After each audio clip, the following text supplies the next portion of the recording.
Hey everybody, welcome to Geekoholics Anonymous episode 100. 100! Yeah. I'm your host, Rico, here with my co-host, Dean Cody. Woo, yeah. We get together once a week, talk about video games, TV, movies, or whatever the hell we like. And yeah, 2 years, my friend.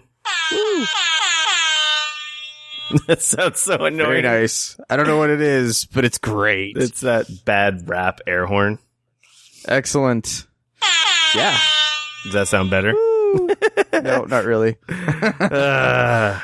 years. 100. Wow. Woo. That's a lot of years. Yeah, we did it, man. We're in the big time. Time to quit our jobs, start a Patreon, and make millions of dollars. Yeah. Wait, my name's not Drew Scanlon. Or Colin. Oh, yeah. Jesus Christ. We'll talk about that in the news. Actually, I didn't like the story about it because we could just talk about it. But yeah. Welcome back, everybody. If you've never been here before, usually we start the show with some what you've been playing, get into the news, some public service announcements in our free for all section. And then obviously, even before that, all of that, the most important section for my friend Dane Cody is the designated drinking section. Oh, yeah. What are you drinking, buddy? Oh, yeah. That part. Today, I'm drinking some 40 Creek whiskey. Good Canadian whiskey. I've drank it before on this show. It is delicious. 40 Creek. Yeah, it's one of my favorites. It's super smooth. It's not overly expensive.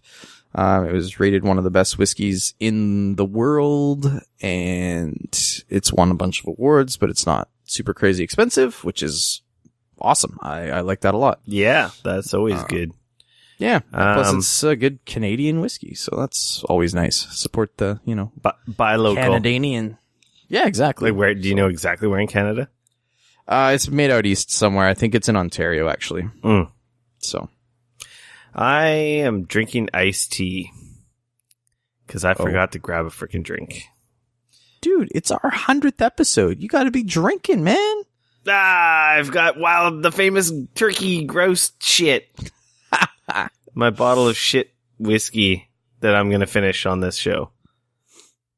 So I might be drunk by the end of this show. You got that with you, is what you're saying. Yeah, it's always... You're drinking straight out of the bottle still? Yeah. We'll polish this off, and then I'll actually have to get something. I kind of wanted to have the gin and juice again, because that was really good last week. Yeah, you seem to be all over that. But I don't have any juice. Oh. So gin and milk doesn't really go together. No more of that delicious juice that you found last the week? The wild berry?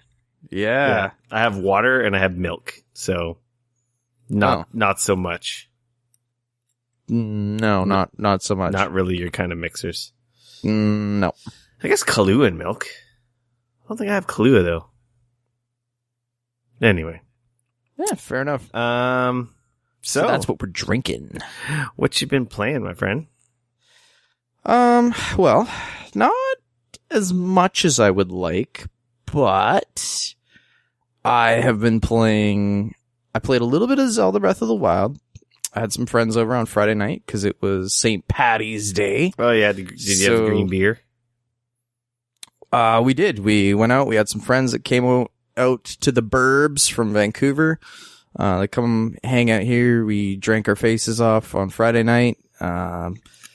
Showed off the Switch and the Legend of Zelda. He thought that was pretty sweet. Then they crashed here overnight and we kind of hung out or whatever on Saturday and stuff. So not as much gaming as I would have liked to get in on the weekend, but some good hanging out time with some friends and stuff, which is always pleasant. So we played a little bit of Zelda, and then actually I played a bunch of Ghost Recon Wildlands on Sunday. And while I was kind of going through a bunch of stuff for that game, I realized that they had a app that I could download as well. I'm going to download that. You reminded me. Yeah, and I didn't really, like, to be fair, like, most of the app seems kind of useless, and I was like, okay, well, whatever, yeah, this is what, So initially, I was kind of, not put off, but I just wasn't all that impressed with the app initially, and then I realized that there's actually a Ghost Recon Gorillas game within the app. And don't get me wrong, it's not going to blow anybody's socks off. It's kind of a little mini game that's just kind of gives you something to do. You get a bunch of gorillas. It's essentially a map with waypoints, and you select characters and tell them to go to various waypoints and to do things. And then of course, it takes time. So then you close the app and they, in an hour or whatever, you check back.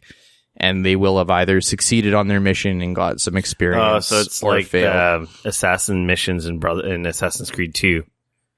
I did not play that, but I'm going to go with yes. Where you have your different units of different strengths, and you send them off on the map to go do stuff. And like you said, it takes real time, and they have a percentage of success, and then you get resources and experience or money as rewards. Yeah. And there's actually a part of it, you can actually get in-game items. So in one of the things with Ghost Recon Wildlands is that in order to level up your character, you need to go find skill points, as well as you have to have resources in order to make use of those skill points. Yeah. So you have to have gas or fuel, or you have to get medical supplies, or you have to get there's like 5 or 6 different ones that you got to collect as you're roaming around the map. And then some of the missions will give you huge amounts of them. Like if you go steal a helicopter, you'll get a huge amount. That app is Ghost Recon Wildlands HQ. That's the one. Okay, I'm downloading it right now. Nice. This app is very large to avoid potential delays or extra data usage. Use Wi-Fi only. Oh, you better only use Wi-Fi, bro. They told me to. 326 megs is not that bad. No, it's not awful. I guess if you have a shitty data plan. Yeah. Anyway. Or if you use your data plan a lot. You unlock items in that game, or you were talking about skill points? Yeah, you can. So essentially, you can actually get some of the resources that you need in the game. Oh. Yeah. So it could help you unlock perks in the game, or skills. Exactly. Oh, well, I'm downloading it, so I'm going to start playing it. Now, here's sort of the kicker with that. Oh, man. I know. Bullshit. Fucking out of here. I have yet to get the game to connect to my local, like I'm playing the game on PC. So I've loaded up the app. I have my phone connected to my Wi-Fi. And I have yet to actually get the app to connect with my Ghost Recon game. That's weird. Is it just through Uplay or something? That's what I would have thought, but it doesn't. It actually it's trying to connect to your game directly. Yeah, there's 2 parts to the app. There's the part that connects to Uplay and shows your profile, and it shows how many hours you've played and how many missions you've finished and that kind of stuff. Mm-hmm. And then there's the Ghost Recon Gorilla game within the app and as well as there's also a live map in the app. So you can actually load up the app. So if you have like an iPhone or a Android tablet or whatever, you can actually load the app and it will essentially show you a live view of the map. So you don't have to constantly go into your map in the game. So it's like a companion app that you can, and it's live, so it will constantly be updating. But that connects to your local machine. So in my case, I don't know if, like, to be fair, I haven't spent much time with it. So it could just be a setting on your router or something, or your PC firewall, maybe? My guess is it's my PC firewall, because you have to have the game running in order for the app to connect. And of course, you have to be on the same network, so which like, I do. But it might just be a firewall setting that I have to change, which, again, I have not really looked into it. All I did was hit the connect to my PC and hit next and next and next, and then nothing happened. It said, you cannot connect. Are you sure your computer is at this IP? You and I suck. said, yes, I am sure that my computer is at that IP. You sure you know anything about PCs? I know, it's not like this is what I do for a living or anything. I don't think you know anything about computers. Oh, shit. I know. So, yeah. The game launch was making a bunch of noise. Yeah, it has that's the other annoying thing is that the first splash screen, you can't seem to turn off the sound. Yeah, my phone's like on silent and it was like, yeah. So that's the other kind of a little bit annoying. I'm going to play with that later for sure. Yeah, it's kind of neat. There's some stuff in there that's kind of cool, and also for fucking around in the app and doing a bunch of stuff. I like and that you get stuff your in account. game. That makes it worthwhile. That makes me excited. I hate these companion apps that don't do anything. Like, yeah, I don't. So that's need the an other app thing that's is like a shitty game that's a commercial. I want an app that adds something. Exactly. And the other thing that it also adds as well is it does unlock a few. It unlocks a few, like a hat and a shirt. Oh, some cosmetics. Some cosmetics, yeah, in the actual game as well for connecting your account to a headquarters and doing some of the stuff. You can actually get some other stuff that way as well. So I've been meaning to play more since last week, but my brother-in-law, he came back from Disneyland and his family was all sick and I think his wife is dying. I'd be sarcastic, but he was kind of in charge of the household and the kids, so he just couldn't break away. Yeah, I hear. But we're gonna have a session tomorrow, so. And I played a bunch. I'm really amazed. That game has probably got some of the best weather effects that I've ever seen. It's a beautiful game. It's when the storm rolls in and the rain's coming down and the way that everything gets wet and muddy and it looks awesome. The graphics in games this generation has just been unreal. Yeah. Like the leap from last gen was very impressive, but now it's just like there's so much extra detail. Just little final like little touches on everything now that just adds such depth to the worlds in these games. Yeah, it's like really you said, like incredible. the weather effects, which is something. Yeah, you got that shitty rain effect that looked like you had rain on a windshield in every game. Yeah, but now it actually looks like shit's wet, and it looks like it's raining. Yeah, the stuff's wet, the cars are wet, the reflections on the road or the lighting is all changed. It's like insane. And it gets kind of foggy almost, like it's a little misty almost from all the rain in the air. You can't see as far. They honestly do an incredible job with the weather effects in that game, and having it roll in the way it does. I'm excited to play. I want to shoot some people. I haven't shot enough people lately with real guns in video games. And just the way that you can, and just the way that you can really take whatever approach you want to pretty much every situation in that game is kind of crazy to me. I know that there was a situation that I was doing one of the missions that I'd already done because I'm still only, I don't know, level 6 or 7, I think. Still kind of finishing up that first area that I've already played twice. But of course, taking different approaches than I did previous times around. And some of the stuff is just, it's wild, man. Like, I just about screwed myself over because I just about blew up one of the guy's cars that I needed to hijack, but the thing was just about ready to blow up. I think if I breathed on it too heavy, it might have blown up, but it didn't, and I managed to finish the mission. But yeah, just using mines and just using more weird and fun ways to go about things in that game is just, it's fun.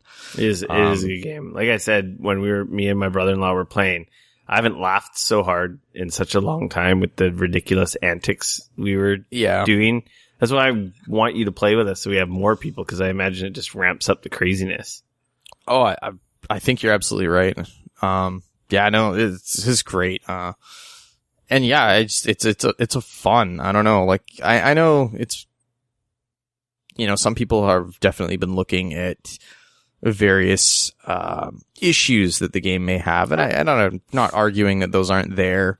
I don't know if they're issues so much or just getting caught up in little things. Yeah, for sure.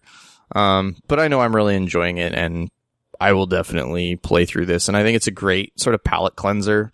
It's an open world, but it's very different from the other open worlds we've been sucked into lately. Yeah, exactly. It feels so different than like Zelda, for example. You know, I can sit on the couch and play some Zelda with my wife, and that's great, and that's incredible. Fucking doing it in Horizon. I go and jump off cliffs and forget that I don't have a goddamn, I don't have a fucking paraglider. Oh man, that's hilarious. I do it every time I play. Well, at least you don't have that problem in Ghost Recon. You can jump off and hit your parachute and go cruise wherever you need to go. And that you do have a parachute. I haven't played enough to make that mistake. See, in that game, I forget that you actually do have a parachute. But for whatever reason, in Horizon, I feel like she should be able to sail off the cliffs. My whole thing with Ghost Recon is I want to always have a helicopter because, man, getting around in that game is half of sort of the battle, if you will. It's such a huge game. And so having a helicopter is so handy because you can just like such a bad pilot drop close to where I need to go. I hop out of the helicopter. I go do what I need to do. I hop back in my helicopter. If there isn't one there that I can just jack, because if there's one I can just jack, then I'll just do that. And it's kind of like a extra fuck you to the guys, right? I'm going to kill all you guys. I'm going to steal all this shit. I'm going to let the prisoners out, and then I'm going to steal your helicopter. It's like that extra little like thumb in the eye. But if not, then I just jump back in my helicopter. I like the trucks with turrets on them. Those are super handy. I had there's the one mission in the first area where you have to take out the convoy, and I totally found convoys are way. Well, I don't know what it's like with the AI, but with two people, they're a little difficult, I find, because you only have one person shooting. Mm-hmm. Meanwhile, you have 3 vehicles or 4 vehicles shooting at you. Right. As opposed to having, in this case, I had a car with 3 guys hanging out of it. I had the 3 guys hanging out of it, and to be fair, they were shitty shots, but I rolled up on this thing and just mowed down like the 2 Humvees front and rear. Can you be a passenger with the AI? Yep. Huh. I've never tried this. I've never tried that. To be fair, I don't know if I've ever done it either. I always just jump in the driver's seat. Because that might be interesting to try a convoy mission if they can drive. And then one of the AI guys always bitches that he doesn't get to drive anymore. I never get to drive. Yeah, no. Hey man, what gives? You never let me drive anymore. So yeah, as much as I did not get to play of that game as I wanted to, the few hours that I did spend with it on Sunday were an absolute blast, and I really want to. It's funny, I have Horizons, I have Zelda, I have that, and right now when I have free time, I tend to be gravitating towards and I think I'm gravitating towards playing more Ghost Recon. And I think part of it is it's the same thing that I have with Zelda, where I have this world, I can just go and I can fuck around and do whatever I want in the world, and it's fun and it's crazy. But I don't know, and I mean, like, in some ways there's a seriousness to the game, but at the same time there's almost the lack of seriousness to the game where it's just so ridiculous that I don't know. I don't know how to explain it. Yeah. It just kind of keeps pulling me back in, whereas with Zelda, I want to keep playing it, and it's incredible, and it's this amazing story and this world that's amazing, and I want to go find shrines, but it's like I'm playing them for different things, and it's weird because they're both these massive open world games, but I'm getting very different things out of them. I'm playing Ghost Recon more as a almost like a Just Cause type game where it's just these ridiculous things that I can go do, and how can I set these mines and lure these guys to walk over them and blow them up, and I don't know, kind of have that stupid fun. And Zelda, I'm enjoying this incredible world, and I'm running around and I'm finding things, and it's that sort of discovery and that is there that's really drawing me in. But I think the part of it is very different, right? Yeah, for sure. I don't know. So it's interesting because yes, they're both big open world games, but I'm getting such different things out of them that I think that's partly why they're great to play sort of at the same time like I am. Whereas I can play Zelda, it's calm, it's chill, I'm running around doing this stuff, and then I can go play Ghost Recon and I can, go let off some steam, go blow some shit up, and steal a chopper. Yeah, with Zelda for me, it's just so easy to play. Like I'm playing it right now as we record the podcast.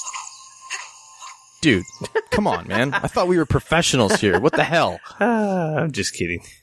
I'm not playing you're not. it, but I did turn it on just to fuck around. You did turn it on. Yeah. Zelda's so easy for me though. And I think partly the portable nature of the Switch helps that a lot, right? Because there's so many, like, you could just set little goals. So you said, I want to do a shrine. I can do a shrine. I want to just unlock shrines. I just roam around finding stuff.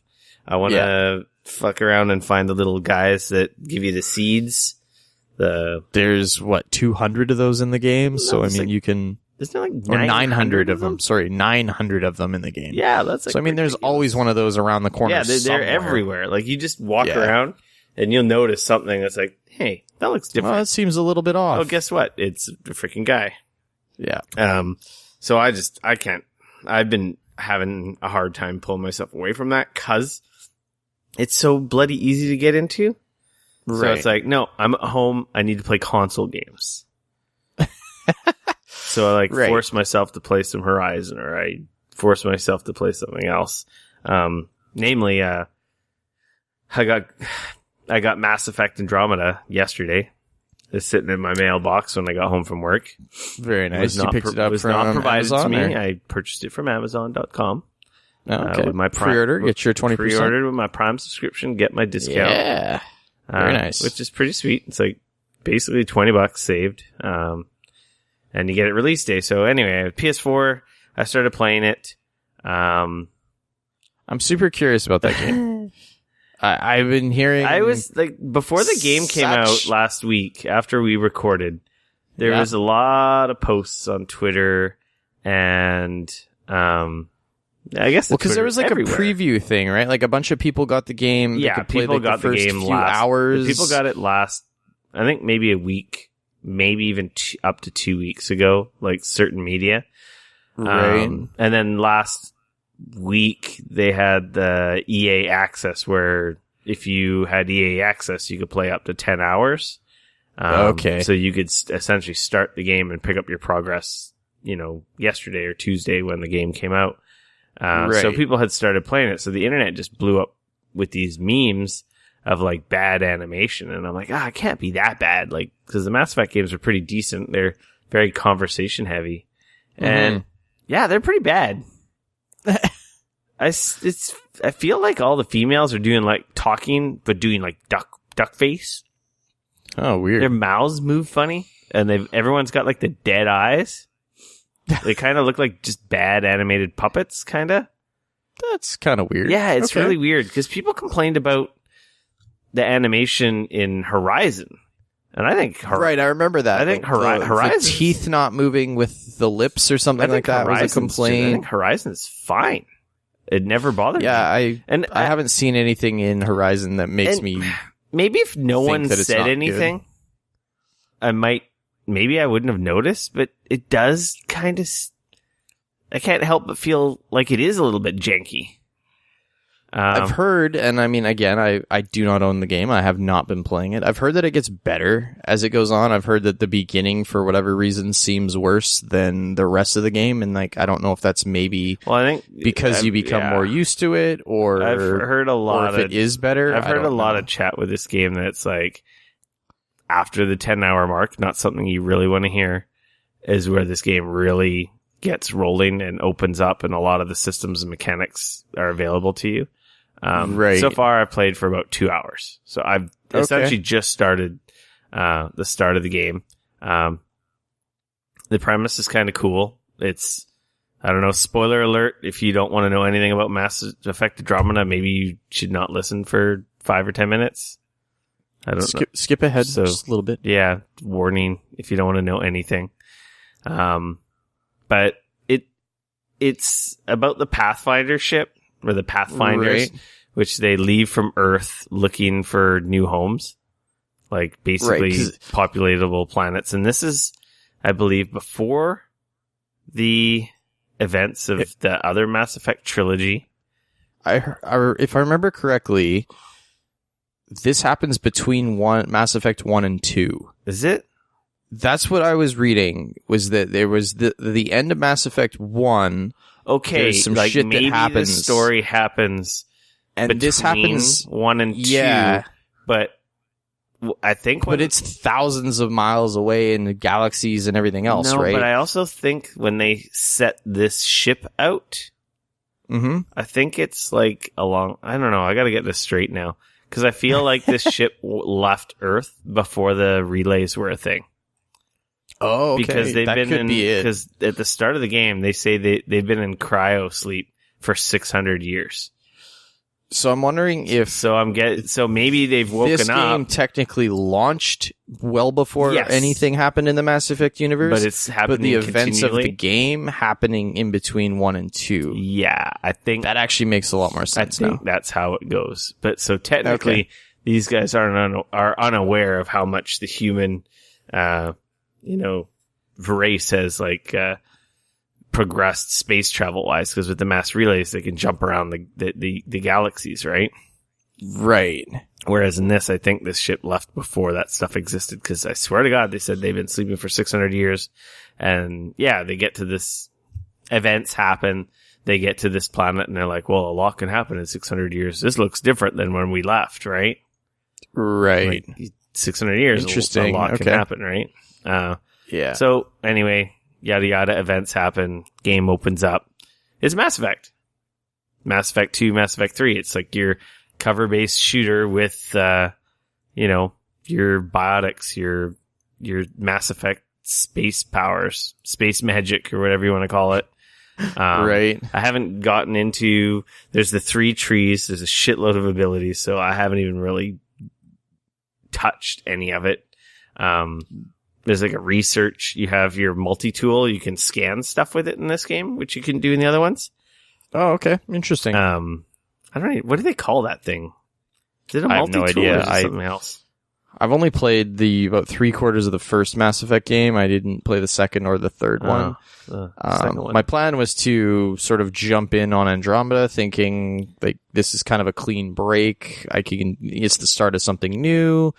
That's why I was kind of curious what your thoughts were, because so this far, thing seems to be so up and down. As a Mass Effect fan, yeah, it's pushing me through. Okay. It seems to have a lot more mobility than the last few games, because I don't remember you being able to like double jump and like air dash and like hover in the air in the other games. In the first game, you couldn't even jump. Yeah, so in this one you can. That's right, you couldn't. In the first game, I don't think you could jump at all in any of them. Could you? I think you could do like dashes in the second and third. I can't remember. I fucking played them, and I can't. You might have been able to dash, but I don't remember there being a jump button that allowed you to actually. I really jump, like Mass Effect 2 and 3, but I wouldn't say I'm like a crazy Mass Effect fan. No, that's fair. I really enjoyed them because I love sci-fi stuff. Obviously, I really like Infinite Warfare.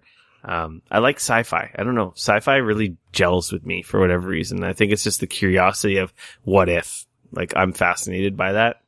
So sci-fi always works with me for whatever reason, good or bad. So I might be more patient with it than most people. The cover-based shooting, it's Mass Effect. Like I said, I haven't unlocked all the powers. It seems pretty competent. There's a little bit of jank. I could see where people are complaining about it. Okay. Definitely, obviously, too early for me to give this like a review. Being a Mass Effect fan, I want to play more. I'm interested. I like the setup. I like the premise. The story seems pretty cool so far. That's important. That's good. I do like the few characters that I've met so far. It really hasn't gotten into that aspect of all the characters and relationship stuff yet, because clearly I haven't played that long. I'm essentially still doing the prologue. Right. It might, as someone who's new to Mass Effect, the jankiness and stuff might turn them off. They might not have, it's not terrible. So, but I don't know. Like, if you came from, I don't know, if you came from something else like Horizon or something, like this game looks good, but it doesn't kind of seem to have the same level of polish. How's the movement? I've heard that there's a weird, the way the character sort of has to get going before they start Yeah, the Like movement there's kind of seems fine. a little bit of a trot before they start actually moving and stuff. It seems just like the other Mass Effects. Okay. I do appreciate the cool like dash. Like you've got a little booster jet that you can like dash, strafe and dodge like left and right or forward and back, so you can close ground on enemies. Right. So I don't mind it. I don't think it's bad. It might get a little framey at times, but it's also not terrible. It's definitely got a little bit. You're playing it on the PS4 though, right? Yeah, I'm playing on PS4, PS4 Pro. Yeah. So it's got PS4 Pro support, whatever that fucking means. I'm gonna guess it's 4K, upscaled, some yada yada bullshit technique. Okay. Like it plays fine. Like it seems pretty smooth. I can't tell. I can't tell if I'm gonna play it, it'll be on the PC. I was contemplating getting it on PC, but I just needed something to play on my TV because I love my TV so much right now. I can't tell if it's 60. I'm pretty sure it's 30, but it's a damn ass smooth 30 because sometimes I feel like it's 60 frames. Wow. I don't know. I like it. I'm not sure. Maybe it's got one of those adaptive frame rates where it's higher when it can be and lower when it needs to be. I don't know. Or the combination of adaptive resolution. Yeah, it could be. I'm not sure what kind of wizardry they got going on under the hood. I'm going to stick with it, but I'm going to go back and I'm going to beat Horizon and Zelda first. But I do like what I've played so far. And it is so different from the other two games. So just like Wildlands is kind of the palate cleanser, this is a totally different kind of palate cleanser. Right. I wouldn't say... The question is, are you going to get through Zelda and... I could beat Zelda. Yeah? I wanted to talk about Zelda. Yeah, okay. Anyway, actually, before we talk about Zelda. So Mass Effect, it's good. Okay. It doesn't have You're that... enjoying it as a Mass Effect fan? I'm enjoying it. As a Mass Effect fan, I think it's worth playing. As someone new, I don't know if it's doing enough different. If you didn't like the other ones, it might not be for you. I could tell that much right off the get-go. It doesn't have that insane, amazing fucking opening of Mass Effect 2. Mass Effect 2, if you don't have any interest in playing Mass Effect 2, but you want to play one of the best intros to a video game ever, play Mass Effect 2. Mass Effect 2 has one of the best opening sequences and starts to a game. It's unreal. See, and I own all three of the Mass Effect games. It's unreal. Throw on some fucking headphones. Throw it on your big screen or whatever your best playing device is. And just play the start of Mass Effect 2. And you'll be like, holy shit, this is fucking rad. Wow. It's intense. It's like wicked. It's like an amazing action movie opening. Oh, fair enough. Like I said, I own 2 and 3. I own all three of them. Yeah, I own all three of them on... I think I bought them on like a crazy origin sale or whatever. I know I have Mass Effect... I think I have them all on Xbox. An Xbox 360, but for some reason, I think maybe in a humble bundle or some other fucking bullshit, I somehow own 1 or 2 on PC as well. Right. Because I own them all on PC. I get lots of PC games and parts of bundles for like nothing. Right. I don't know how that happens, but just randomly it's like, I don't remember buying this game, but I have it. Cool. Sweet. Must have been part of that promo. Or yeah, you know, I think they gave away Mass Effect 2 last year. I'm pretty sure we talked about that on the show. Yeah, I think that's if right. you didn't on have PC, it already. On Origin. Yeah, I think they were that giving was like it away in December, as... wasn't it? Maybe? Yeah, that sounds right. Actually, I remember us talking about it. So yeah, it's not bad. I'll talk more about it. Fair I'm enough. going to play more. Who knows if I'll play more sooner or later, but I will come back to it. I'm super curious to learn sort of as your journey goes on. That goddamn Persona comes out in a couple weeks. Fuck my life. Well, that's kind of what I was going to say. Like, do you think, the question is, if you're going to keep playing Horizon and you're going to keep playing Zelda, do you think you're going to get through those in time for Persona 5 to get here? Absolutely fucking not. So then the question is, of course... And then I have Neo, which I haven't even fucking played. And then I've been on the fence about getting Nier, and I smacked myself and said, no, bad, Rico. See, I... don't even have enough time to play what you have, you asshole. Yeah, I'm kind of in that boat, but I really... Oh, man, Nier is... It's insane. super intriguing to me, and I really want to play that. I'm gonna get it on a Steam sale or something. You know, it's gonna go on sale before any of the other games, in my opinion. Yeah, I think I want to play it on PS4 actually. Okay. You're yeah, a weirdo. I don't know. I have noticed it is cheaper on PC because of Steam. And then I'll probably pick it up there. So Zelda. Yeah. I can't put it down. I have a hard time because it's so easy to get in. Right. Waking up my Switch out of sleep mode, and just getting into it. I've done all the dungeons. So you beat all 4? I beat all 4. So technically, okay. I can go to the end, I guess. Wow. Start that. I assume it's another dungeon and multiple boss fights. You said you got the Master Sword? I got the Master Sword. Nice. So now the question I have is it actually the best sword in the game? it's pretty good. Yeah? It's good because it's a fast, well, I guess spoiler alert, but I'm pretty sure everyone fucking knows the Zelda game is going to have Master Sword in it, so sorry if we ruined that for you. It's decent. It's better in dungeons or versus like Ganon's baddies because it doubles in damage. Oh, it I does see. like okay. the fuck, you know, that shithead from Lord of the Rings with his little orc slayer blade. Is that what it's called? I can't remember what that blade was called that turned blue. Oh, yeah, I know what you're talking about. Yeah, it does that. It turns sting. It turns is what he called it. Yeah, it turns blue when there's cool. when there's specifically the enemies that it's more effective against. So it goes from a 30 damage weapon to a 60 damage weapon. Oh, okay. Right now, though, I kind of feel like the enemies near Ganon are really tough. And I feel like I've heard that. And I feel like my weapons, or that I take too much damage. I have 16 hearts now. Okay. So I'm just past the halfway point on my life bar. Right. But yeah, I feel like it's really hard going towards this castle. So I've kind of been working on upgrading the armor set that I'm wearing. And I just discovered. Okay, this is all spoiler alert. So everything I'm talking about right now, if you don't want to know stuff about Zelda and discover it yourself, I don't know. Maybe you don't want me to talk about this stuff. I could stop talking. You've not told me anything I don't already know yet. Well, it's a Zelda game. There's fairies. And then there's the Great Fairies. Yeah. There's multiples of the Great Fairies. Yeah, and you can use those to upgrade your armor. So the first fairy can upgrade your gear, but she can only do it one level.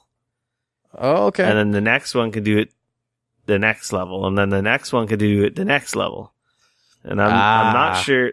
From what I understand, there's 4 fairies. I haven't found the 4th one yet. I found 3.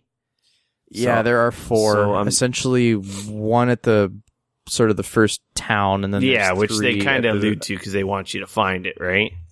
Yeah, exactly. And the other ones you're just hopefully going to find naturally. But I haven't found the 4th one, and I'm not sure if the 4th one has even a 4th level of upgrading the gear. Problem is the gear set that I'm using has an item that's not very common, so I don't know how the fuck I'm going to upgrade it all the way. I might have to switch to using one of the other armor sets. Because they don't start out very strong. Like, when you get them, they're like 7 defense, or 5 defense. And then I think you go to 8 defense, depending on the gear, plus or minus. And then you go from that to 12 defense. And then I don't know if it goes where it goes after that. So I think it goes one more level. Yeah, I think when I found the first fairy, I think she bumped up my gear to 5. Yeah, I think it's 5, but some of the gear is less. Like, no, they're not all. They're not. I mean, obviously, I think it depends on which gear we're wearing. But yeah, for sure. When you met her. She does the first, and I've gotten 2 levels since. So I got stuff up to 12, but I haven't done the 4th. Are you sure you need to find other fairies to upgrade? I thought it was just. I think you do. I thought that you just have to get the. Each time you upgrade, it takes more of whatever it is that they want. Because it alluded to when I talked to the first one. I think she can. She was like, "Come back when you've got more stuff, and you can upgrade your stuff further." I think she can do maybe 2 levels worth. because I got to a point where she couldn't upgrade my shit anymore. And then I went to another fairy and it's like, oh, I could upgrade this again. Interesting. Because I couldn't, okay. I had everything with the first fairy. All my gear that I had on me possibly upgraded to the max. I couldn't upgrade anything more. Okay. So then when I found the other ones, there's definitely higher levels. So I don't know how high that goes. So anyway, I'm kind of working on that because I feel like I need to be a little stronger before I go after Ganon. But wow, I don't know. The game still stays open and there's still so much stuff to do. I just wow, that's kind of crazy. I know. you got 16 hearts in your armor and everything. Like how many people have beaten the game with 3 hearts? Yeah, I actually heard that somebody speedran the game with, insane. I think they did it in 56 minutes. They're insane. So, yeah. Okay, another spoiler alert. It's not major, but it's like game changing. Okay. Did you know you could buy a house? I did know you could buy a house. I didn't really know why you would want to buy a house. Because when you buy the house, you can buy gear displays and you can save your best gear. Kind of like a vault. So if you find really good shields and weapons that you don't want to break and save for like a boss run or something, right, you can store them in your house. And you get a bed, which is free healing. Oh, okay. So do you get to decide where that house is? No, it's just in one of the towns. You'll run into someone and then there's like a little story and then they offer you to buy it and they kind of joke and say, it's going to cost this much. And he's like, just kidding. And then they take it's actually going to cost this much, which is a lot more. It's not cheap. If you don't know how to make money, you might not be able to afford it. Once you buy it, the upgrades aren't very expensive. It is kind of annoying that you have to buy them one at a time. So you literally sit there for 15 minutes buying them all because they're not very expensive. Oh, really? But yeah, you can get gear displays for swords, shields, and bows. So you can buy 3 of each. So like right now I have like a couple really rare, really powerful swords in the house on the wall, and same with bows and shields. Because I don't want to waste them just for, doing world traversal. I'm saving them for when I go after Ganon. Okay, I got it. So you're going to put them in there. Yeah, because otherwise, before you go for Ganon, you'll go in there and grab them. It's pretty cool. Like that was like game changing because I'm like, man, I wish I could put these somewhere. It's not quite like a stash where I wish it worked more like a stash where you just put a bunch of shit in a lockbox. Right. But it's still pretty cool. And actually, apparently it unlocks a big side quest chain that ends up unlocking really good gear too as well. So. Okay. That's good. Definitely worth doing. Yeah, so that's it. Oh, and it's in our PSA section. Super Mario Run is on Android now. Yes, it is. So I didn't really play any of it. I got it installed basically.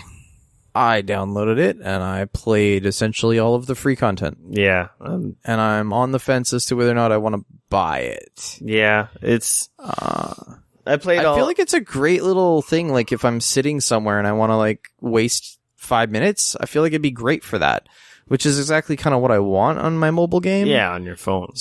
Yeah, you're in the loo or whatever and you sit down, you're taking a shit, you want to play some Mario. It's great for that. I've still been playing a lot of Fire Emblem Heroes actually on my phone. That's fair. I think I've bought... It's a great game. I still log in every day to make sure I get my daily stuff. I think I've bought like 2 more sets of characters, maybe 3 more. Oh, I got another 5-star. Oh, very nice. And then I got a 4-star reward. Like I don't know if everyone just got that, but it was like I think they did because it was. I don't know if we all got the same one, but I know I got Corrin, a 4-star Corrin. The female. Yeah, I think that's the same one version that I got as well. Yeah, which is kind of a bummer because I actually already had her as a 4-star. I didn't have her as a 4-star, and she's supposed to be pretty good. So I almost have enough feathers to make a 5-star. So I might make her a 5-star, and then I'll have a full 5-star squad. Which that'd be pretty dope. Be pretty life changing. Yeah, that would be at least for some of that hard stuff. Yeah. Anyway, let's get into some news. Some news. Bum, bum, bum, bum. Bum, bum, bum, bum, bum, bum. Destiny. Like, I'm in the wrong You got section Destiny on the brain, dude. Seriously. Horizon Zero Dawn sales top 12.6 million units in under 2 weeks. Wow. So Horizon's a certified hit. It's, I believe, They've already made their money back. I believe it's surpassed Uncharted numbers, and I think it's Sony's best first party like launch fastest IP. selling game on the PS4. Yeah. Did you hear? I was reading a story that within the first week of Final Fantasy 15 being released, it had already paid for itself. All the years that it took them to build that game, and it paid for all of it in a week. Yeah, I didn't hear that specifically, but I know it's done. Yeah. I know it's done well. Yeah, I know. I was reading an article recently, and they'd said that they had paid for their development cost in less than a week. That's awesome. Of that game being out. So I need to go back to that too. God damn it! There's too many. That was a fucking giant games. sigh of relief, obviously, for everybody that was involved in that game. Because Time traveling. can you imagine being 15 years in the making or whatever it was? And if they didn't make their money back, if that game was a flop, the company probably would have been destroyed. Yeah, it would have been bad. So it was kind of crazy. But yeah, that's incredible for a new IP to like fly out the door with those kind of numbers. That's insane. Time traveling aliens, please, like, can you show up now? Hello, where are you? I need your technology. Man, I know. I just need some time slowing or something so I can be in a bubble and play video games. And yeah. So that's pretty cool. It's obviously is a critical success, like super highly rated. It's a fantastic game. Yeah. I'm not surprised. To be I honest. just hit It was an incredible game. level 26 in Horizon. Oh, wow. You are cruising through it. Oh, yeah. I've got... I don't know if there's a higher tier of weapons, because I've gotten to, like, the major city now in that game. Right. So, like, all my weapons are, like, purple now. I got, like, unlimited fast travel. Yeah, it's pretty good. And I'm getting pretty good at figuring out how to fuck up enemies and being less scared of taking on big groups of them. Mm-hmm. Because it always is. It's like, it's a lot of crowd control. Like, rarely do you find like one enemy, except for maybe the giant enemies, which I still haven't seen a Thunderjaw or whatever they're called, the big giant one that's in. Oh yeah, the huge one that was shown in the trailers. And stuff. I still haven't had to deal with one of those. So I had to deal with some other different giant ones, which are kind of cool. The story's, I think the story's really good too. It really takes off and kind of doesn't. It wasn't what I expected. Oh, that's good to hear. But I like it. I really like it. It's really cool. And it's really opening up and explaining this wicked world they created. So yeah, Horizon Zero Dawn. 2.6 million. Wow. And the name of the game makes sense when you get farther in the story. That's cool. Switch loading times have been tested.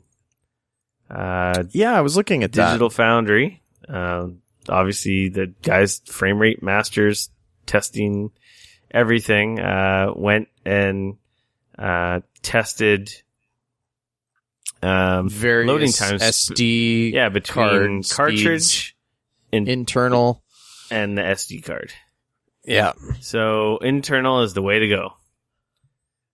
Couple seconds quicker. Not breaking the bank better, but it definitely is faster, which makes sense.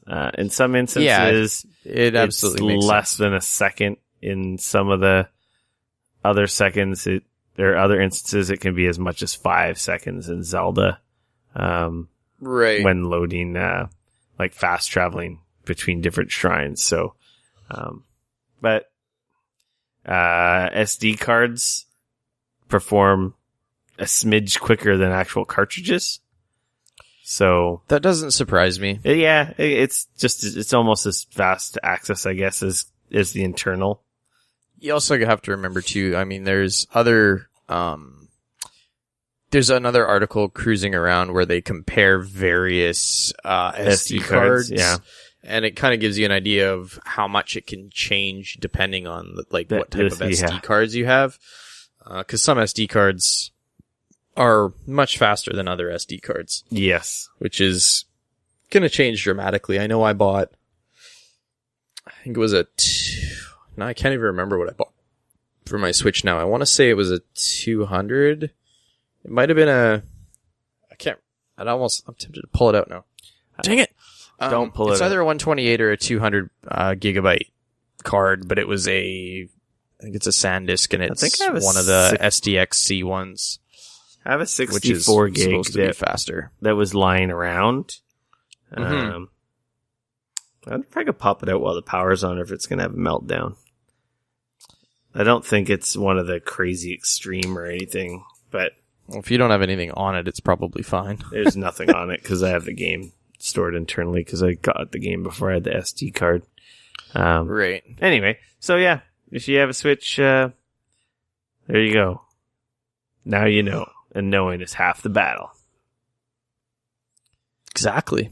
Sweet. In the wonderful world of internet trolls fucking everything up for everybody, which has been happening a lot lately. Asshole scumbags decide that they're gonna harass a woman working on Mass Effect because they're so butthurt about the bad animations in Mass Effect Andromeda.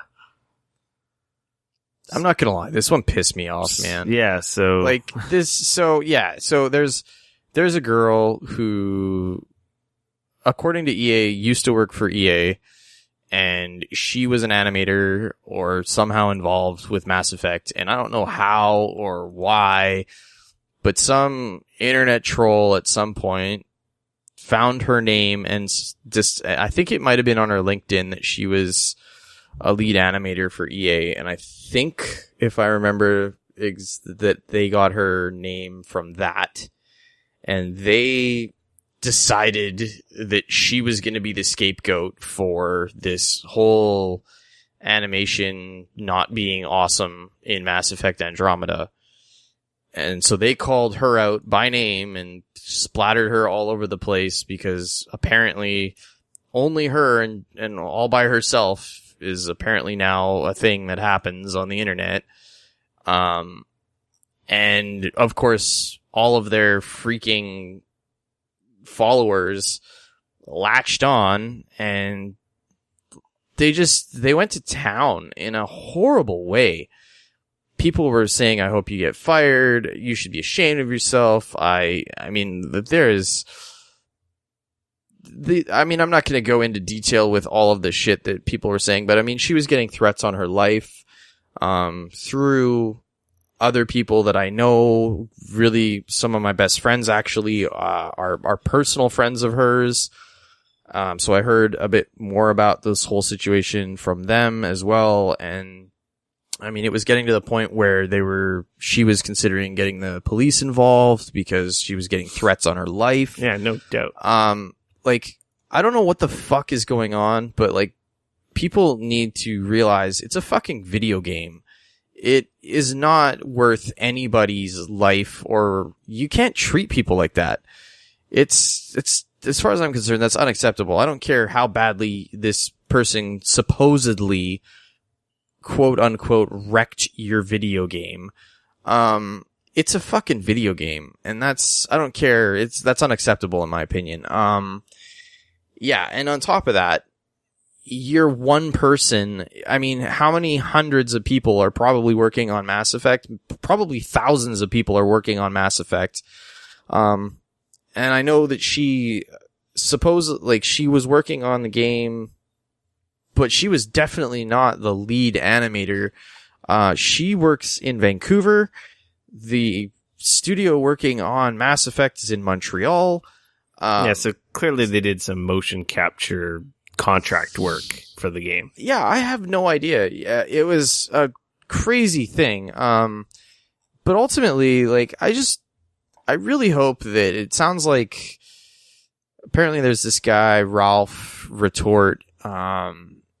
He's apparently where sort of all of this started. He found her name and he's the one that called her out, and it's just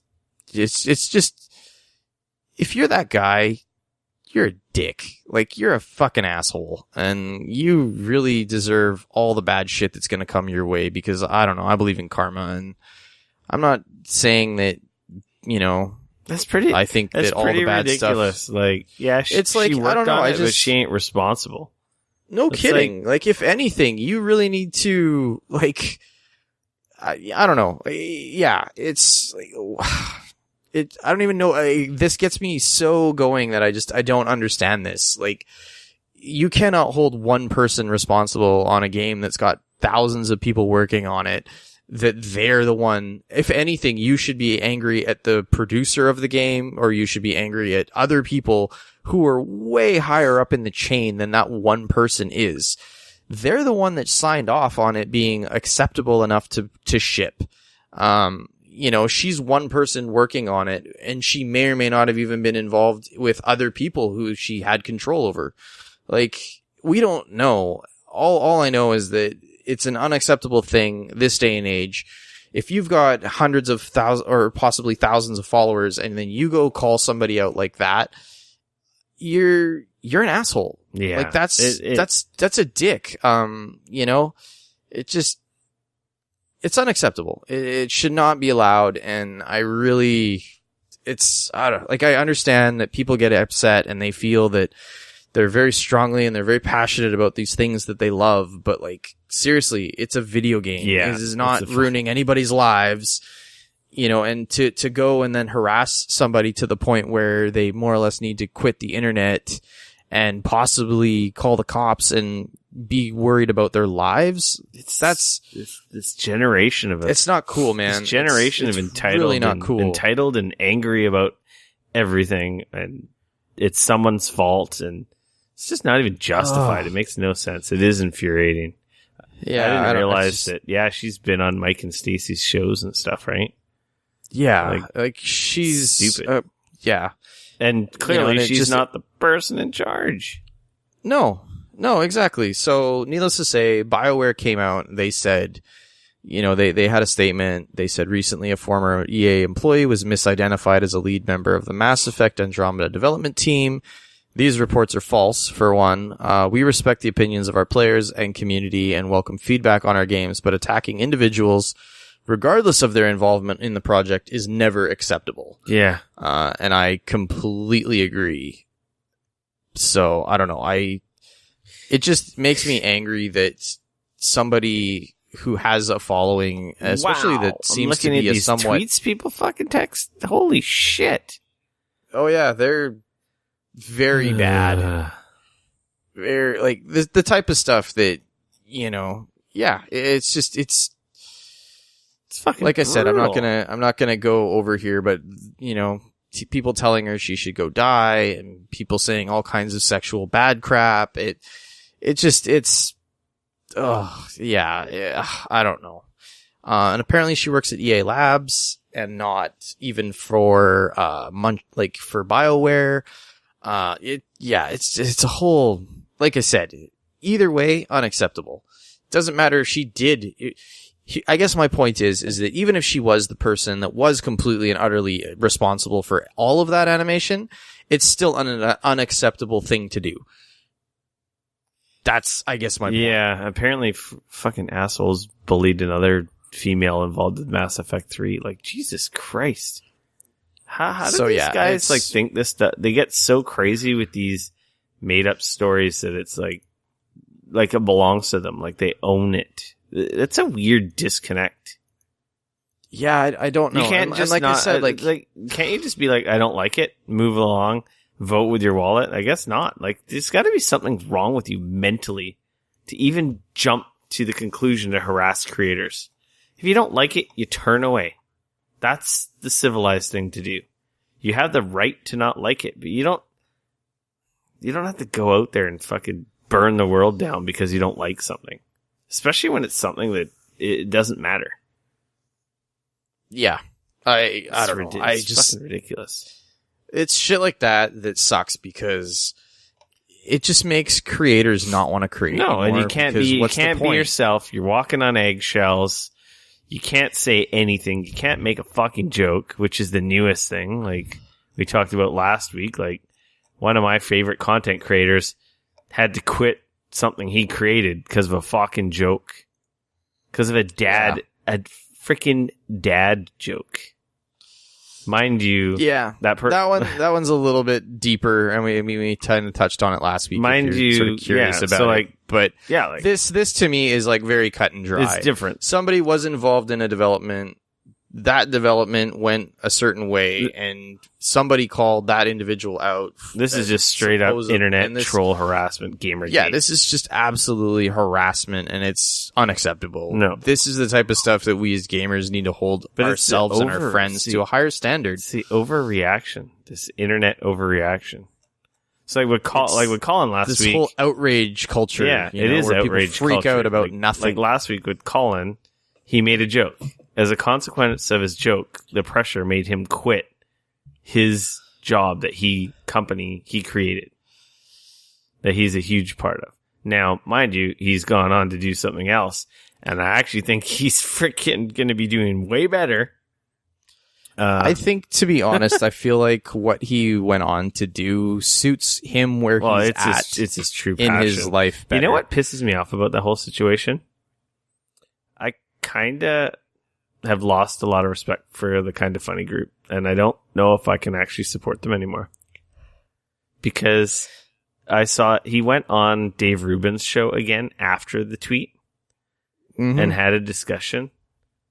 And I don't know what kind of drama happened behind the scenes, but the way he talked about it and didn't say a lot of stuff, and the way he reacted, and like he broke down and cried on that show. Right. I feel like he felt like he was abandoned by his who he thought were his boys, who caved to the liberal PC culture of like San Francisco.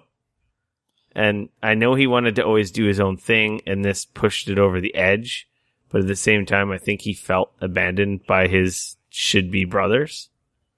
And he doesn't say it, but man, it really kind of feels implied, and it kind of makes me kind of angry.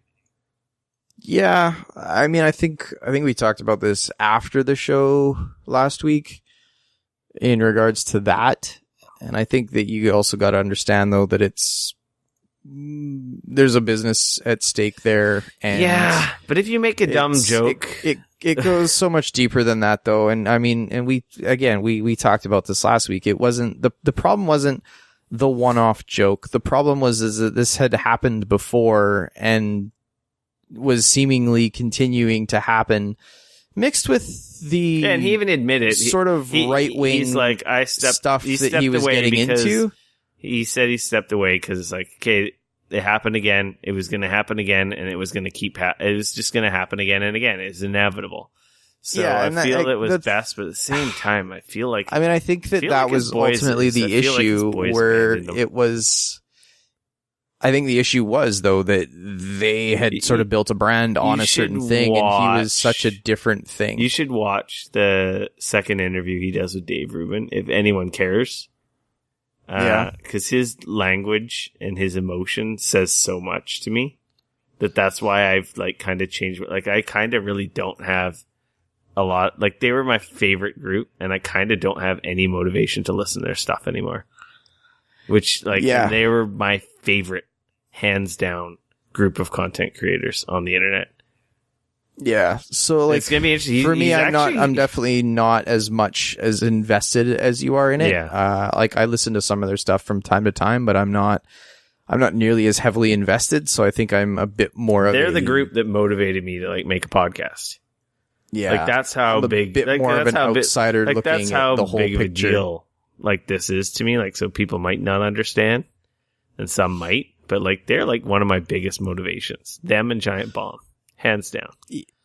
Yeah. So watching that second interview just made me like, I don't know. I don't feel really cool. And it's going to be interesting because he's going to be on the fucking Joe Rogan podcast.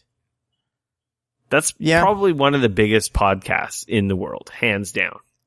Yeah, it's a big podcast It's for sure. fucking huge. And I listened to the segment of where Joe doesn't know Colin. He doesn't know Kinda Funny, but he heard the stories of how this fucking blew up, and websites were calling it a racist joke. And it's like, it's not fucking racist. He's like, this is TV sitcom humor that goes on every day on any sitcom. That's, he's like, this is bullshit. And then these people like attack him and want to ruin his life, which essentially made him quit his job. He's a talented person. So Colin, he created a Patreon. He's doing now a history and politics thing, which is his true passion after, above and beyond video games. He's almost at $40,000 a month. Yeah. That's crazy, the support for him. So people clearly like him. But yeah, like Joe Rogan was going off on his show about like, fuck all these people who are attacking these guys. He's like, this is classic internet dogpiling. This shit's got to stop. And anyway, he's going to be on his show, and that'll be really interesting because I know he's going to poke him for info. He's going to poke him, and it's going to be interesting to see how that goes. Yeah. I mean, I think that ultimately the feeling that I was gathering just via Twitter alone, not even, I haven't listened to any of their stuff in a while, but just looking at Twitter alone, Colin had been getting hard into politics. Yeah, and it is to be hard honest, into it. It is my favoriteest topics lately on their shows when they talk about politics and history. It's so fascinating because he knows it so well, and it's not. But I think my point being, like, for their show and for what Kinda Funny is, that's not. It doesn't fit very well. No, it does. They have a variety show where they talk about anything. Yeah. They talk about having sex with a fucking cantaloupe. Like, it's a variety show. Definitely a weird show. It's not. So that's where it's weird when they say it's not really part of our thing. And it's just like, well, what is your thing? Your thing is video game and branding? Like, okay, he's not PC enough now. Welcome to the internet. Like he's not, he's too far right for sponsors. It's going to affect your sponsorship deals. You're making lots of Patreon money. You don't need any of the sponsorship money. This is your fucking boy, right? So that's where I get kind of angry about it. And I think, though, that, like I said before, I think that there is more than you're just, now you gotta be careful, though, because now there's two sides to that coin. And I don't know, Greg and the guys have been they've been trying to be very standoffish about what had gone down. And I think that Colin, obviously being a bit upset about it, is a little more willing to say what his side of it and how he feels. And that's fair. But I also think that there's two sides to that coin. I'm honestly curious as to see what and why this transpired. But the thing is like, I don't know if we'll ever find or hear about the other side of that coin. If we do, it's going to be on the Joe Rogan show. It's just interesting because it's crazy because literally. But even on the Joe Rogan show, you're only going to be hearing Colin's side. You're not going to be hearing the other side. I was mad at first. Right. And then after he launched his Patreon, I'm super excited because he just got a pay raise. He's a one-man band making almost as much as the group as a whole was between 5 guys. That's crazy. Like, that's insane. Yeah. I mean, I guess my thing is like, I have a hard time with some of his views. So I like Colin. He's very well, he's not a crazy, like, Trump supporting, like, he quit the Republican Party because of Trump. Yeah, no, absolutely. You have to watch some of his political stuff and the way he talks.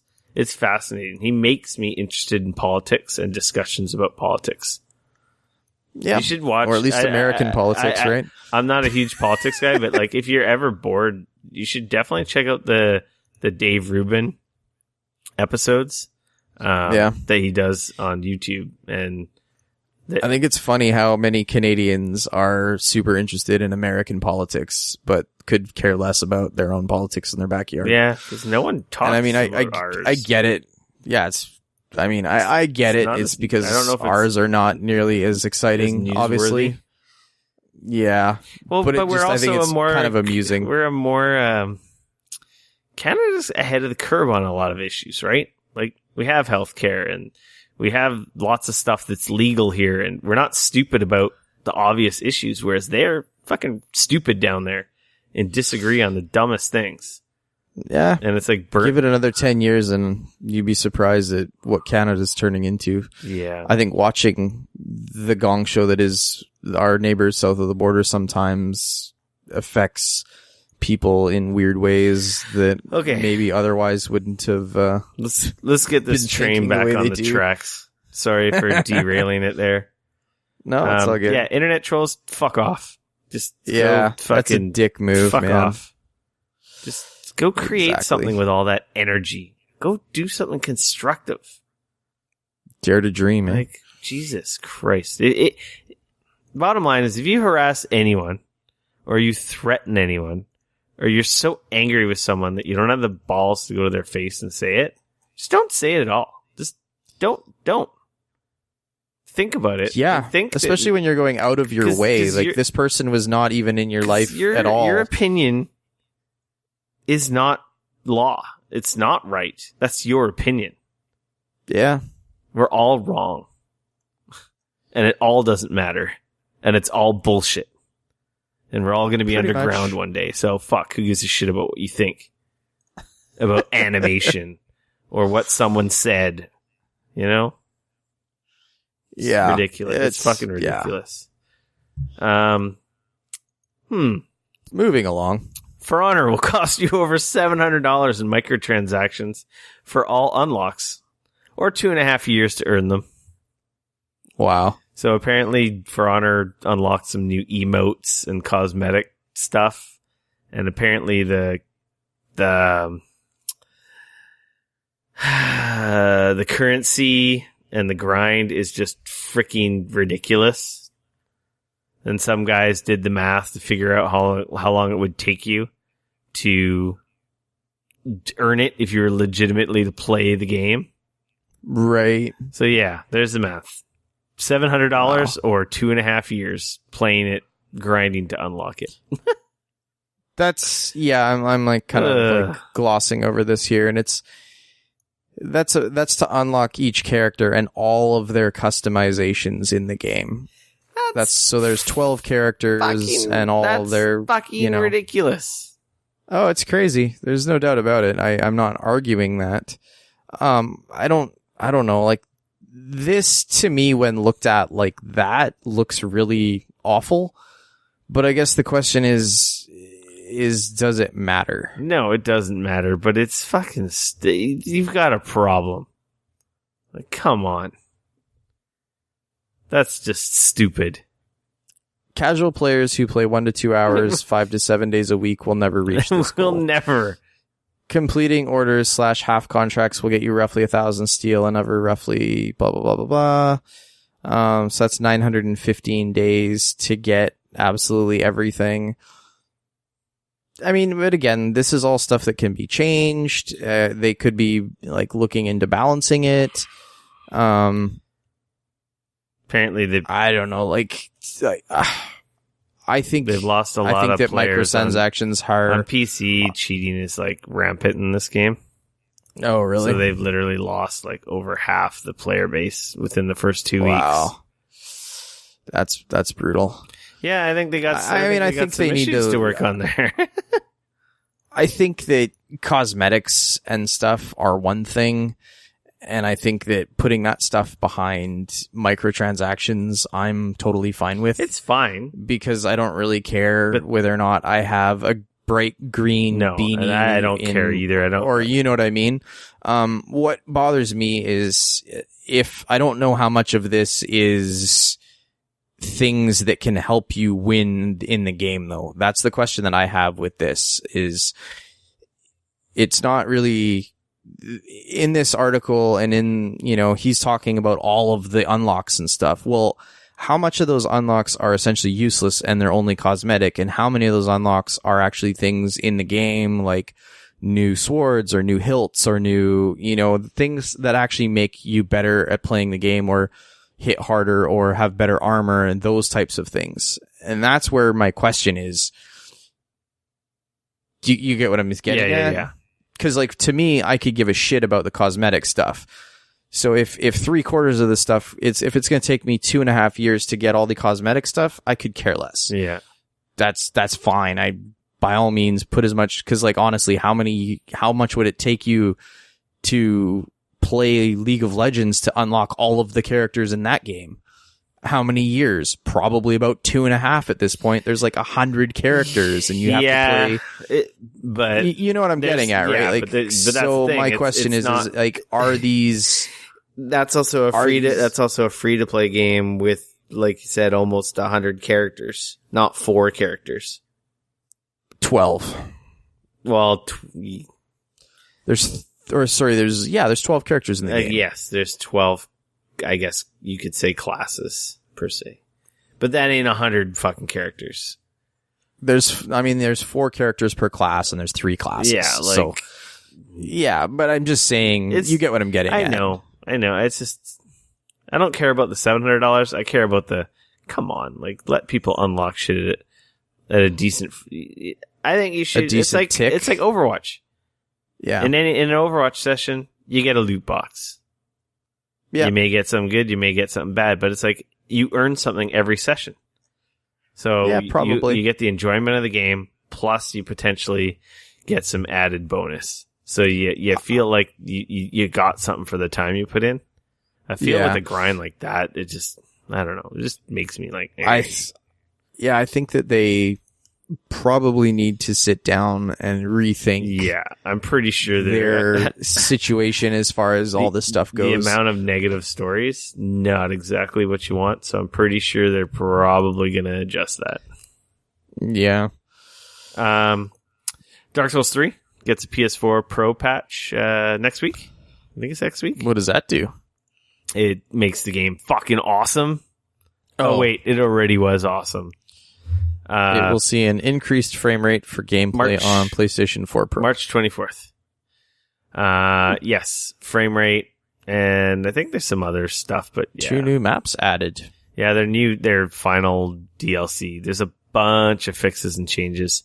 Yeah, I see that. It's a huge obviously list. I'm definitely not the biggest thing is better frame rate. I don't know what that means.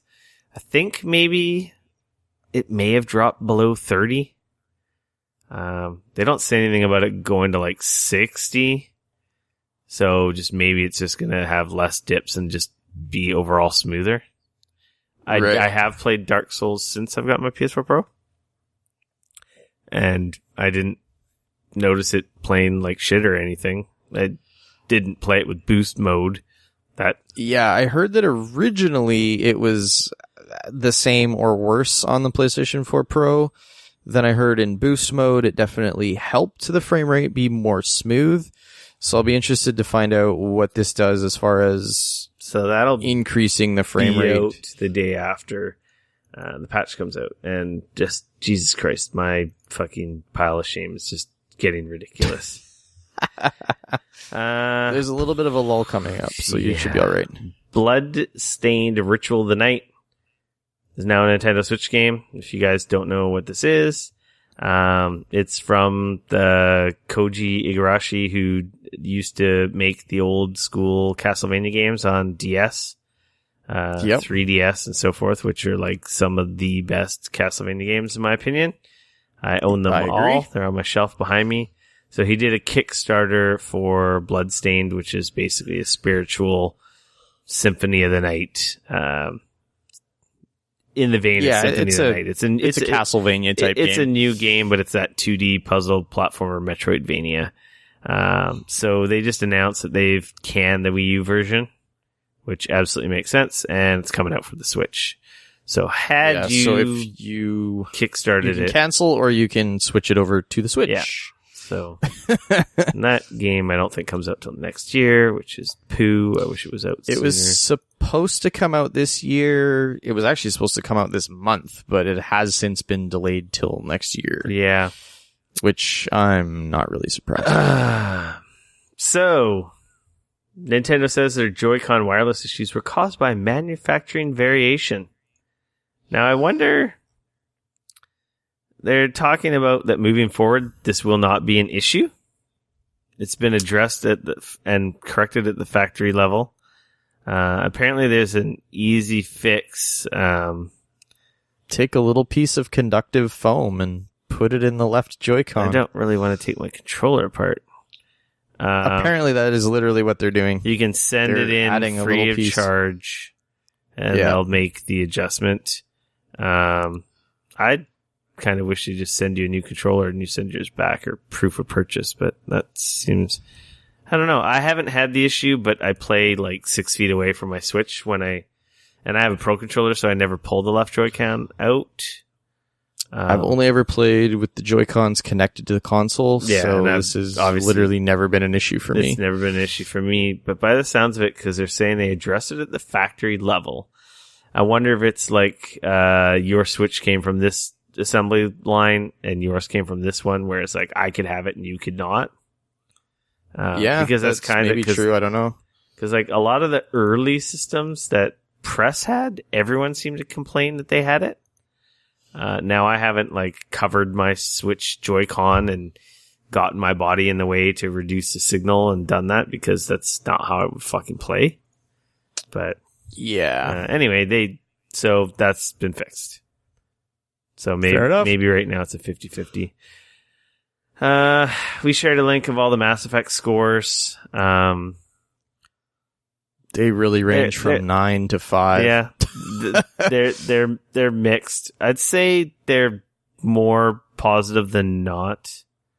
I believe the Metacritic currently, which really means not a whole lot, I think it's sitting at 78 on PC. Yeah.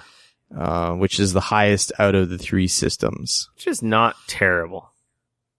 No, I mean, you got an average score of 78 out of 100. That's honestly pretty good, all things considered. But yeah. So if you're interested in seeing other outlets' reviews, we shared a link there. It'll be in the show notes. Pokemon Go, everyone's favorite stupid fucking mobile game. Is having a water water festival. Yay. So essentially, water type Pokemon will have an increased chance of spawning globally. They've also announced that Lapras will be higher chance to catch as well. I do not have one of those. I do not either. They're supposed to be pretty good. I still really wish that they would just fix tracking. Yeah. If they never released another never gonna happen. Stupid update to this game and they just fixed tracking, I would be ecstatic. But I think, like you said, that is I haven't not likely launched going to it happen since I think Christmas. I've launched it since then. I've caught a few things here and there and stuff. I just wanted a stupid Pikachu with the Santa hat. Yeah. And I got a Pikachu with the Santa hat. My wife got a bunch of them, and I somehow managed to not get a Pikachu with the Santa hat. Because he was sucker. I know. So that's kind of a cool thing. It's going to be, they've also added a thing where if you have a 7-day streak with Pokestops, you'll receive a random item to help evolve Pokemon, because the year 2 Pokemon, some of them will need items to evolve them, instead of just being able to evolve them game. Like before. Yeah, like you said, like the actual game or like on the TV show. So I can actually vouch that more water type Pokemon seem to be around and available. I've caught multiple fish on my way walking from my car earlier today, so which was kind of strange because there's not usually water Pokemon around where I live, but so that was kind of cool. So there you go. That game needs a lot of stuff still. It's crazy how much fucking money it's made, though. It's ridiculous. Oh, it's $1 billion in like 6 months. It's crazy. Destiny is having their fucking Age of Triumph event. They revealed they're bringing back all the old raids. I think we talked about this. They're revamping a lot of the old raid gear, bringing back a bunch, not a bunch, but a few exotics that didn't carry over to the newest. to the newest expansion and doing a bunch of other changes, but who gives a shit? Fuck Destiny. Destiny 2's on the way. I know, it's like... probably going to come out this fall, like, and it's like, why should I bother putting more time into that one? There's so many good games coming. I already gave you 600 hours. Nothing carries over. I'm good. Thanks. Well, I think that's the big thing is why should I keep playing if it doesn't carry over? I loved the time I spent with you, but I think I've spent enough with you. It's not you. I think that's fair. It's me. No, it's you. We can still be friends. Maybe when it's late on a weekend and I'm really like drunk, we could maybe hook up, but just keep it on the DL. But yeah. Anyway, there's new Destiny content. I don't know if anyone cares anymore, except for the most super hardcore, who clearly aren't playing any of the other 1,000 good games that are out there right now. PSA, Mario Run's out now on Android. We already talked about that. It is. You can go download it. We haven't. It's free to start, so you'll be able to play the first 3 levels and a bunch of the Toad Run stuff for free. Have to beat the first 3 levels before you can buy it, or is there like a buy it button? Because when I was playing it, I couldn't find a just buy it button. If you click on the 4th level, the 1-4 or whatever it is, it'll ask you can either, if you want to unlock 1-4, you either have to do a variety of certain things or you can just buy it. It's another one of these games that even though my phone's on mute, it still makes sound. Yeah, that's annoying. That is annoying. My shit's on mute. Don't fucking make any sound. Otherwise, I look like a jackass when I'm in the middle of a meeting trying to play games. That may or may not totally have happened to me earlier today. Wah, wah, wah. Oh, I see. I went to check my Fire Emblem purchase screen. Make sure I get my Fire Emblem for the day. All of a sudden, in the middle of the office, Fire Emblem Heroes. So $13.99. Wow, it's more expensive than I thought it would be, but I guess that's Canadian prices. So. I think there was a big update to the version on iOS, so I think that all is included with this. Oh, okay. As well. That makes sense. Yeah, I have a lot of money on my Google Play account. Lucky I'm just looking at it right now. It's like, I guess I'll buy it. It's not like I'm going to spend it on anything else. Fair enough. So, free-for-all section.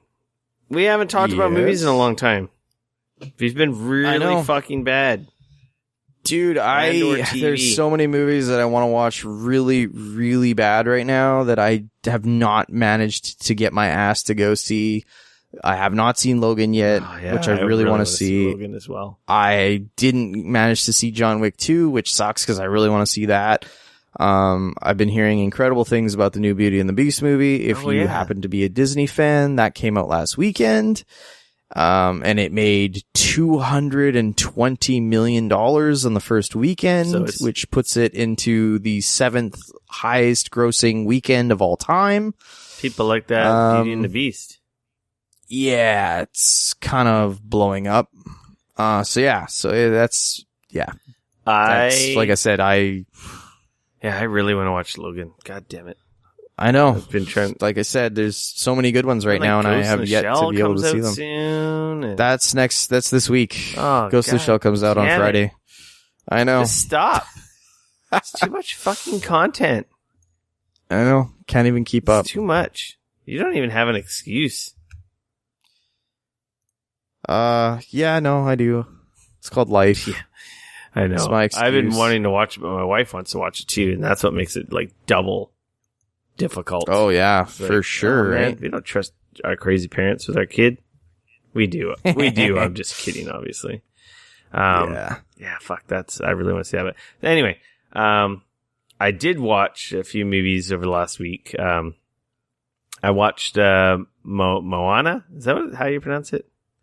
Moana. Is that movie was great? The Disney one. That movie was great. Was good. I liked that movie. That was fun. That was a good movie. I really enjoyed it. I don't think the songs were as memorable as, like, say, Frozen or even Tangled. Tangled songs are awesome. Tangled has fantastic songs, and so does Frozen. Tangled was really good. Tangled is. I liked Moana though a lot. And No, I I liked it. I liked it a lot. I do like. The Rock did an awesome job. The Rock was awesome. Singing. Shiny was awesome. That song was hilarious. Yeah. So I welcome. really liked that movie. It was great. The Rock song. You're welcome. That was a good song too. Okay, there's a couple good songs in there. It was a fun movie. I didn't expect much. I had no idea what it was really about because I didn't see any trailers for it. I knew it was about Hawaii, and it's pretty cute. It essentially is like an origin story for Tahiti and the Hawaiian Islands and the people of that. The Polynesian culture and island chains, is really cool. It was really cool. It was a cool story. It was a fun little adventure, and it like totally surpassed my expectations because I felt like it might have been a little hyped, but no, it was good. No, I really liked it. It was great, and I saw it on demand. If you're close to your grandparents, it kind of hits you in the feels pretty good too. If I know my wife and I both got hit by that pretty hard because both of us had or have very good relationships with our grandparents. Yeah. So it was definitely hit a bit of a nerve for both of us there too. So in a good way. Yeah. Just, it was a cool flick. I really liked it. It was a lot of fun. Oh, now I just remembered that song. Now it just reminded me. That was fun. And the fucking chicken was fucking hilarious. Yeah. No, if you haven't seen it, totally go watch it. It's again. Classic Disney. It's a kids movie, but as a parent or an adult, you'll be entertained. Oh yeah. You don't have to be a parent. Like, if I didn't have kids, I'd still liked it. We didn't even watch it with our kid. Our kid doesn't watch TV. She was sleeping. Fair enough. We also watched Passengers. Okay, how was that? I liked it. Yeah, it was neat. That's the one with Chris Pine. Not Chris Pine. Sorry, not Chris Pine. Chris Pratt. Chris Pratt. Thank you. Freaking Star-Lord. Where they're on the ship and they get woken up and what the fuck's just Jennifer Lawrence, right? She's also in that. Yeah, she's hot. The problem with this movie is there's a big twist / spoiler. Right. Which I already knew about, which I think kind of ruined it a bit.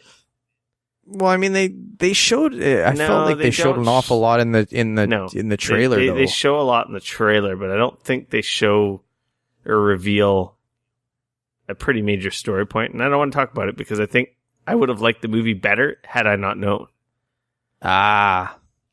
Yeah, I could see that. Because it's pretty. The implications of what happened. I think it's pretty important. But as a movie, it was fun. It's no fucking walk out of there with your mind going crazy like, God damn it. Why am I having a brain fart? Matthew McConaughey, Other Dimensions. Oh, I know what you're talking about. I'm Interstellar. It ain't no Interstellar, but it was definitely an enjoyable watch. And, it was kind of cool. I still haven't seen Interstellar yet. Kind of reminds me. It reminds me of. Actually, I don't know if they stole their theme from Mass Effect Andromeda or if it's that Hollywood thing where there's a B movie. There's like 5 fucking B movies. Passengers has kind of got the exact same story as Mass Effect Andromeda. It's a colonization ship. Everyone's in cryosleep for a couple hundred years, going to another planet. Right. Like, that's the setup of the story, right? And then it goes from there. And that's exactly like Mass Effect Andromeda. Wow. Which is kind of funny. I didn't really put that together until now. That is kind of amusing. Disclosure. Any movies I talk about, unless they're in the theater, are provided to me for free by my employment.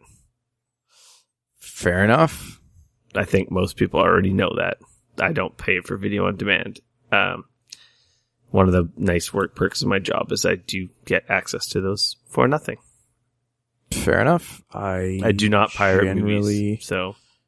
Oh, no, I do not either. I usually get them via one of the. I don't know if I've ever said that before.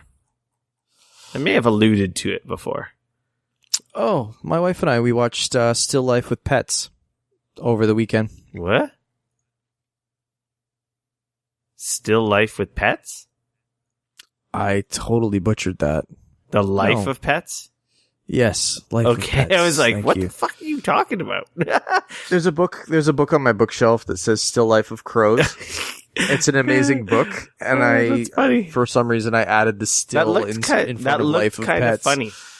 Yeah. It's an animated one, right? That is an animated one, yeah.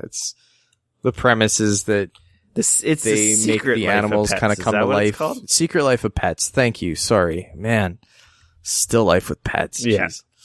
Jeez. Yeah, The Secret Life of Pets over the weekend. It was different than I thought There's it would be. some big actors in that, isn't there?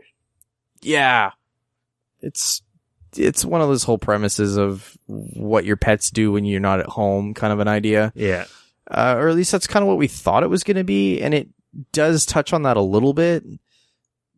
But then it kind of turns into one of these sort of Finding Nemo type things where... Yeah, Louis C.K., Kevin Hart. It's got some huge names and huge voice actors in it. Dana Carvey, Albert Brooks.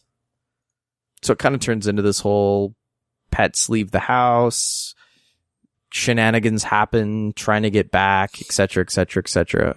It was fun. It was good. It was different than we thought it was going to be, but it was still a good time. So, yeah, I saw the trailers. It looked kind of funny. Did you laugh? Oh yeah, if you have pets, it's worth watching just because it's funny to think about your pets and their lives, if you will, outside of, your existence. Yeah, exactly. It was pretty amusing. I think it'd be a great movie for kids. They obviously, it's an animated flick kind of designed towards that. But I feel like if you're a pet owner, you would definitely get enjoyment out of it. It's pretty great. So that's awesome. Yeah. That's all I got. Some good news. I didn't go to Costco for the fourth weekend in a row. Oh my goodness. I will drink to all that. All TVs in my house are working with no defects.